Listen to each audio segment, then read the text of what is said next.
All right. What's up, fam? Let's swing the ball around in episode 26 of Moment by Moment. It's edition 10 out of 10. This is the Whoa, final episode of the Clamps it's a set. 10. Very cool. Series 4 has been so great. We're highlighting 3 moments an episode. I'm 3ball34 running the point forward, running the pick and roll with King Brett. What's up, buddy? Glad you're here. Hey, fam. Happy to be here as always, especially with our guests today. Don't want to waste any more time. We got the content curation lead, Austin Kent. Happy moment by moment. What's up, buddy? Oh, not too much. Enjoying being here with you guys. Excited to talk about some moments and getting ready for the season. Yes, sir. We're on the brink. We're less than 2 weeks away, and just so excited to watch some basketball. I love what you guys have been doing at NBA Top Shot. We just had you on the podcast a couple days ago, the Collectin and Connectin podcast. It was great talking with you. But want to focus on the moments, which is what you guys have been doing at NBA Top Shot, pushing the basketball. And we got 3 great ones today. Like I said, 10 out of 10 episodes. So we're wrapping the clamp set up. This is the last 3. So excited to go over these 3 with you. King Brett, how great has this clamp set been? Dude, I love this set. It is awesome. Get clamped, baby. Defense. Yeah, they've been locking them up. We love a lot about it, Austin, and excited to talk a little bit with you about it. Why don't you just talk about the set in general a little bit before we dive into these moments? When Clamps came out, give us a little background. Yeah. So Clamps was our second wave of leaderboard rewards, and Yes, that was sir. a lot of fun. In Series 4 we had leaderboard rewards. We had 4, I think, major waves of leaderboard rewards for the NBA, and each one was sort of an experiment, I guess you could say, where we really were able to sort of push the boundaries and try things out. So to be able to do that here, there are a couple things that we were able to test here. Reels still relatively new at this point, but also new. Been a big part for us that was unique was this is the first moment that's like really all about defense. Like we've got steals and blocks, but most of those, like almost all of them, it's kind of a steal that turns into a dunk, or it kind of has an offensive payout at the end. Where this was a real set, like dedicated towards defense, like grinding, like scrappy defense, and approaching this is a totally different beast, and it's new for us, and it was also new for the league. And I remember like we worked kind of hand in hand with the NBA on this about how can we kind of tell this story in a way that feels satisfying, like because they're pros at that. They know, right? They know how to cut their content. They're the best in the world at it. So like like when we come to them with a list, like, hey, like we want this sequence where so and so really hustles for a ball but just knocks it off a guy's leg and it goes out of bounds, like we're kind of into more unconventional sort of highlights. So it was kind of a challenge to take those things and string them together, like content that is kind of a departure from what we've done in the past. But we had this vision at the end of the play. If it just felt like, it was kind of cool to just see all the different cogs at work, like helping a team really put on like a defensive stand. And I think we were able to do that, pretty well with this set, which is neat and unique and new. So I'm happy about it. 100%. I agree with everything you said, and very cool to hear you talk about it, because we've been just going overboard about the set as we've been breaking it down. It's been great to see players that maybe don't need multiple moments or a second one or even one, and they get to be involved in this moment because they entered the game and had a hustle play that was a part of a good team effort. So we've been enjoying that part, including, again, like bench reactions and seeing parts of the game in there. But like you mentioned, if Jrue Holiday or Marcus Smart or a defensive player goes out and makes just an incredible diving play, but it doesn't really turn into anything, that moment might get missed and not put into in a moment. And in an incredible defensive stand in a game, we're getting to see that type of stuff, a shot clock violation, stuff like that. Yeah. Yeah, it was fun, and it was a challenge. Like, a challenge that we had sourcing this, and Brandon like worked miracles here.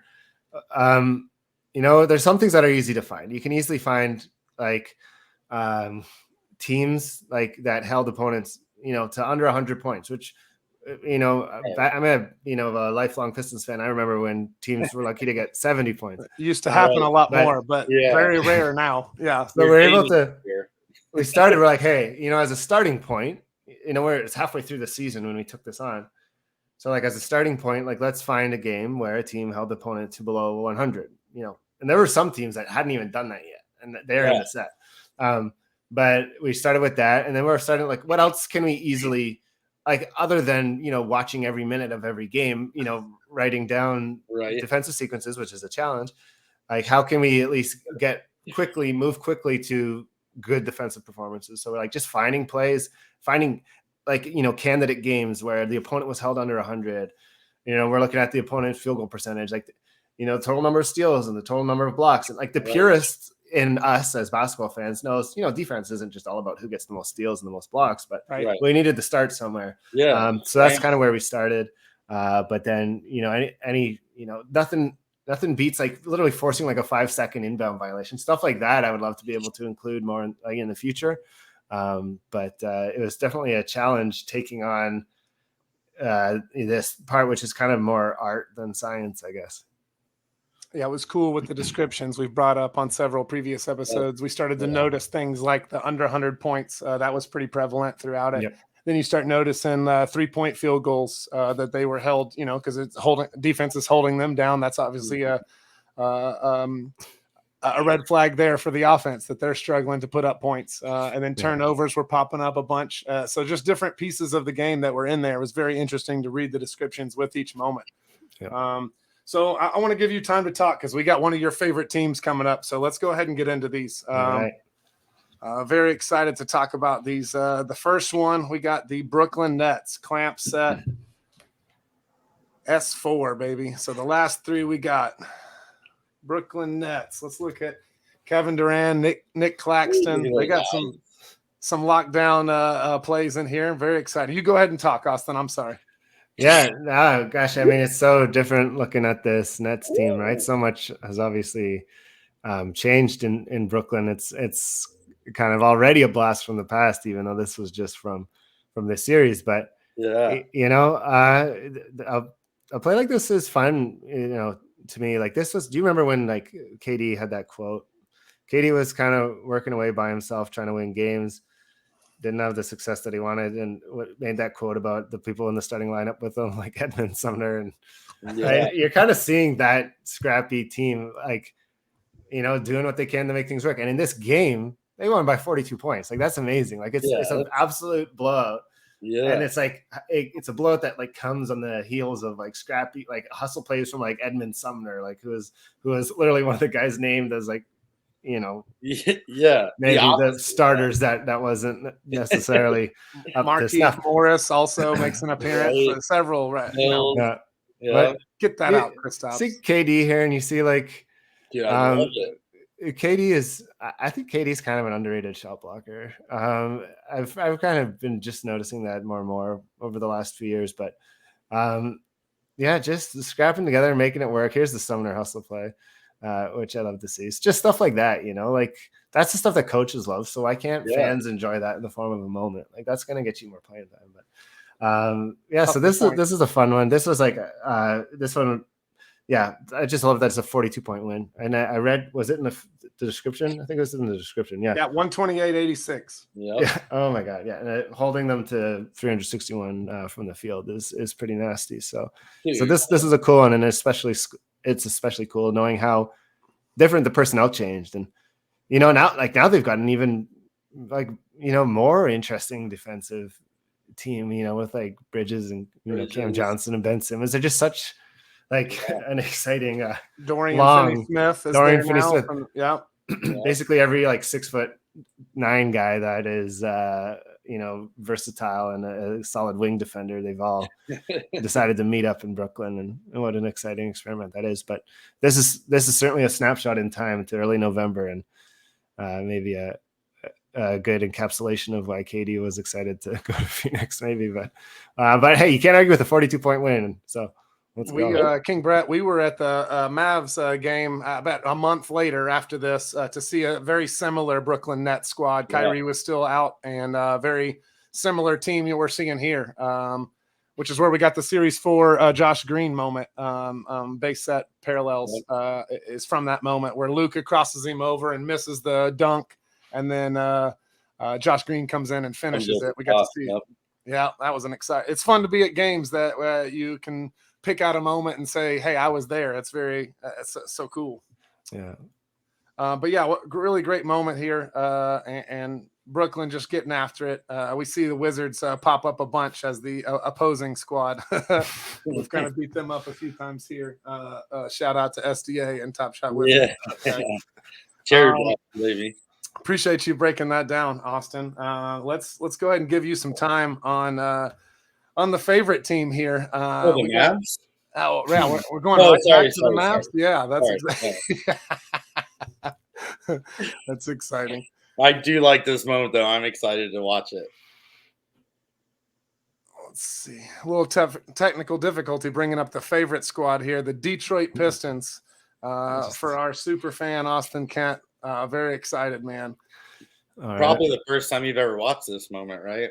I own the number 2 of the standard version of this moment, and I kind of felt like I was like crying into a tub of ice cream or something. But I bought the Cade jersey number to sort of pity myself for the fact that Cade was out for the year.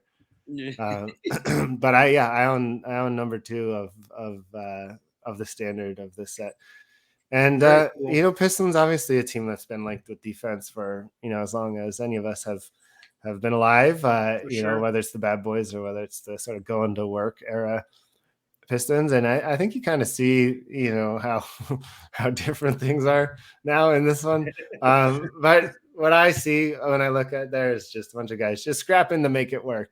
Sadiq Bey just gets the steal there, and he's a piece that's obviously no longer with the Pistons, but I was a big fan of him while we had him. But yeah, me too. I like his game.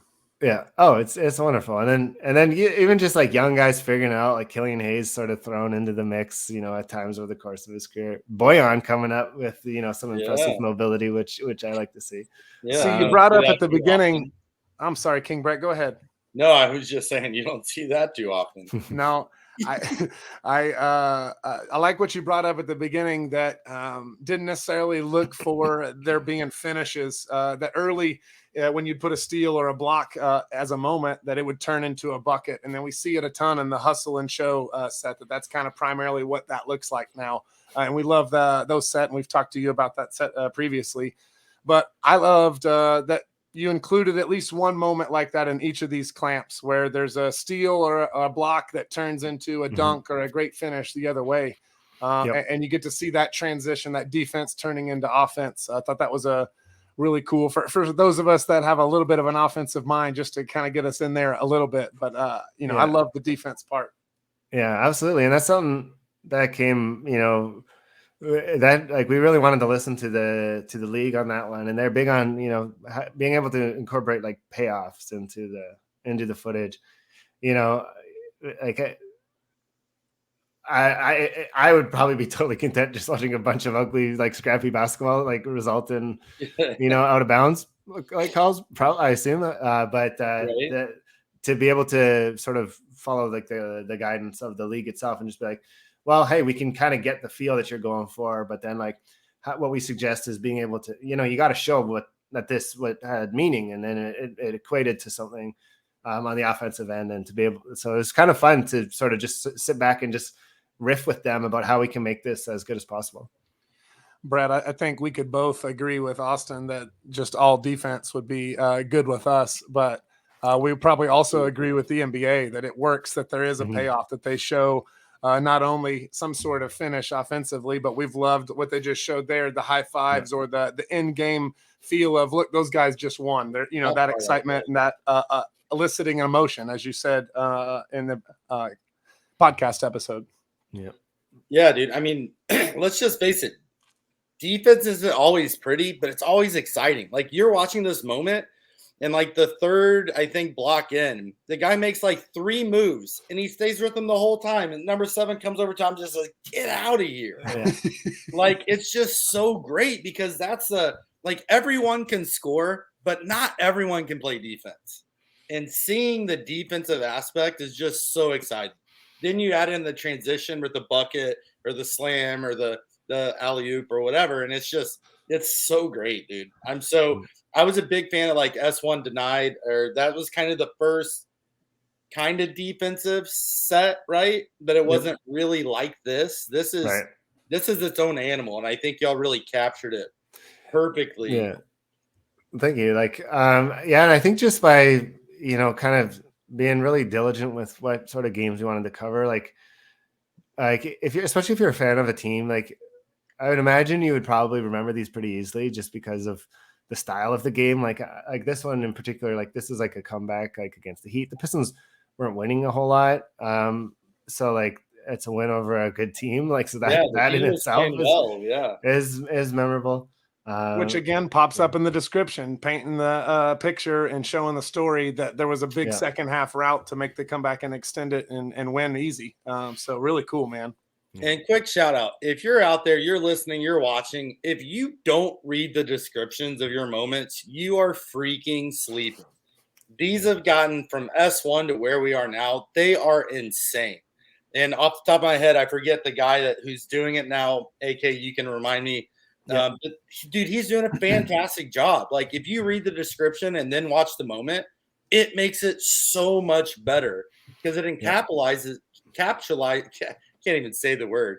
It captures everything into the moment that's in the words. And when you tie them together, it paints the perfect picture. Yeah. And Ed Marone is the guy who wrote all the, most of the descriptions in Series 4, with the exception of some that I sort of like spot started for him. Ed is just Ed. Shout out Ed. Ed, just a great. Just layering on that context that goes into these plays, like when we pick something, when Brandon picks something, when I pick something, when anybody on the team sort of picks something, it's for a reason. And that's not always conveyed in the footage of an audioless 9:16 video. Like, that's just reality.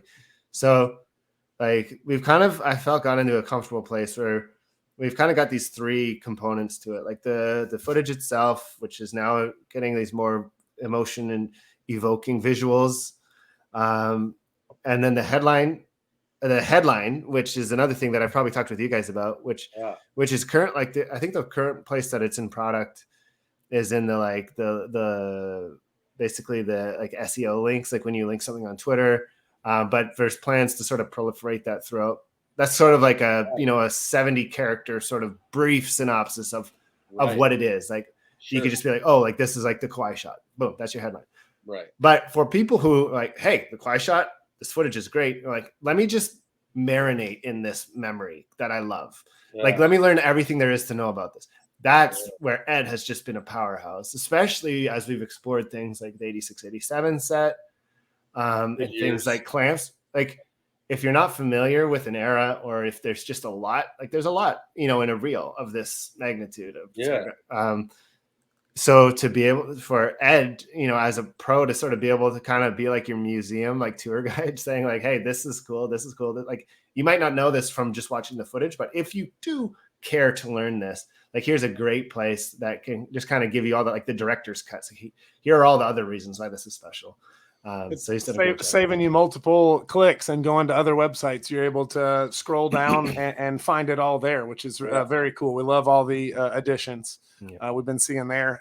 Brett's preaching on the soapbox of reading the descriptions, and I feel like 3 straight seasons, Brett, we've been pushing on watching the moments, which is kind of why we had this show. It's just so cool to dive in and watch it a few times together. we've all seen them a few times, and then watching it again and finding different parts. Yeah, pretty soon we may, if y'all don't start listening to us out there, we may have to create a new show, and it's going to be called Read the Moment. We can review moment by moment, read the moment. Yeah. Let's Read review the the headline. descriptions themselves. Yeah. Last and final, the Boston Celtics. In memory of Treaticus, let's go over this and check it out here together. S4 clamp set, Boston Celtics. I love the pack art, the eyes, the intro. Look at oh, sorry, I just get pumped. Yeah, this is a really fun, a really fun one for a lot of different reasons. But you mentioned the pack art. I think the pack art turned out great. How they made this work, I don't know, but I loved it. I loved it the minute I saw it. Yeah, just by able to to sort of pull that off. But this is a fun play, and it's especially fun, I think, now after the off seasons, considering how different this team feels, right? Like Grant Williams here, you got Marcus Smart here, and these, that's kind of a big part of this team's sort of identity, and now they're not there, so like it's kind of like sobering in a way, but to see how that's changed. But it's to me, it's especially fun that you literally see Smart like picking off Porzingis, obviously. Yeah. The two got traded for each other. So as we have the Wizards on the other side here again. Yeah. Wizards. Surprise. Yeah, thank you for your service, Washington. But Luke Cornett getting in there, getting him a nice block. Marcus Smart enters the picture.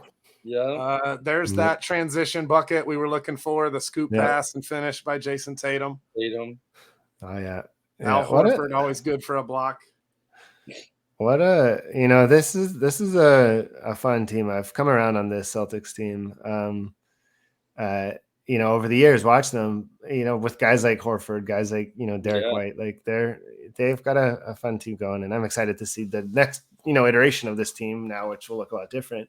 But with Porzingis and with especially Drew Holiday. So, yeah. But you mentioned the shock of seeing them and things. I think as we move forward, it's going to be really cool to look back at the past moments and see these as time capsules, at that time and that moment when that team was together, and then they're no longer, it's just going to be really cool to look back at. Yeah.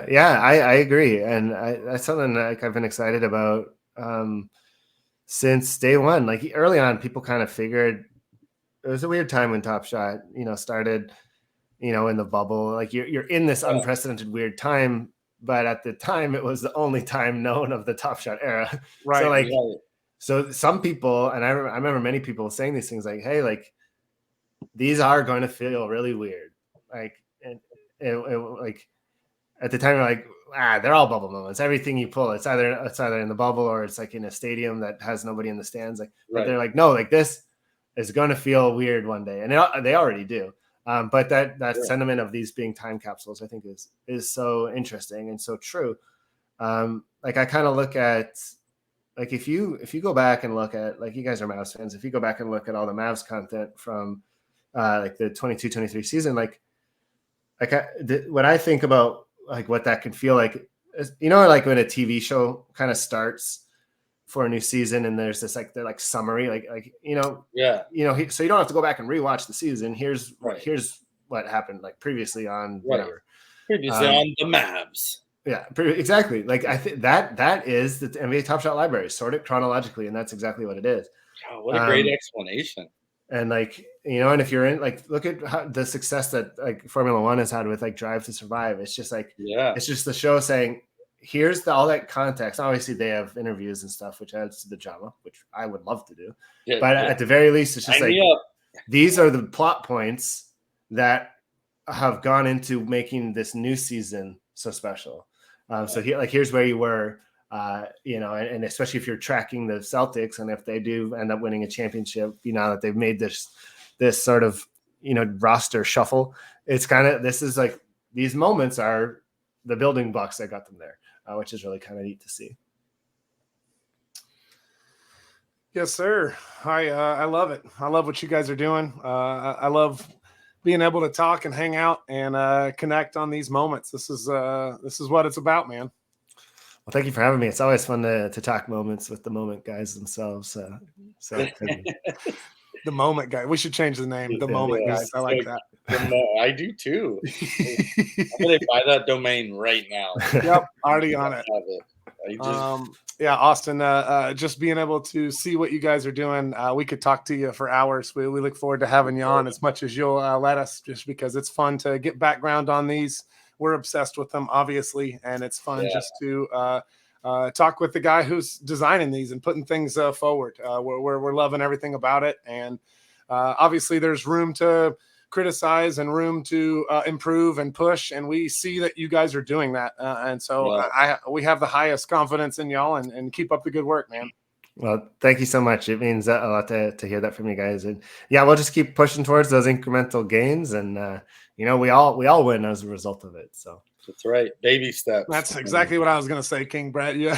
What about pod reference, baby? Let's go. No, but for real, AK, take this to the whole team on behalf of us and all the CNC. Like everything y'all do, we really do appreciate it.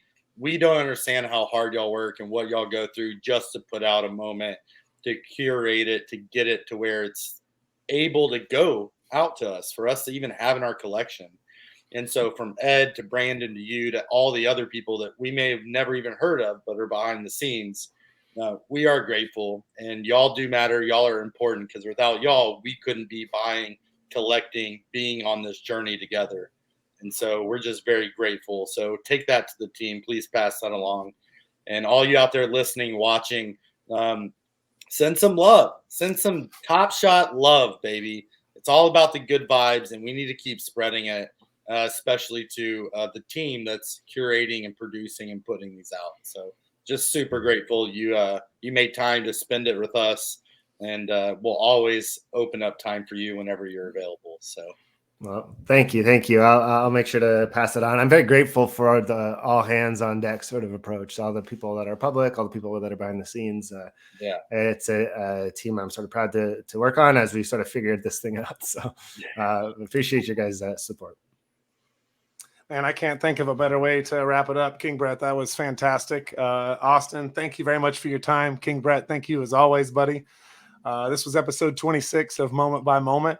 We're going to take a week off before the NBA season starts, and then we're going to come back strong with a brand new set for Moment by Moment, and excited to share that with you guys. So stay tuned. Make sure you follow us on Twitter, Collectin and Connectin. Make sure you follow us on Discord. And like King Brett said, send NBA Top Shot some love and let them know how great the team is doing. Appreciate you guys. Peace, love, and queso. Gets me every time.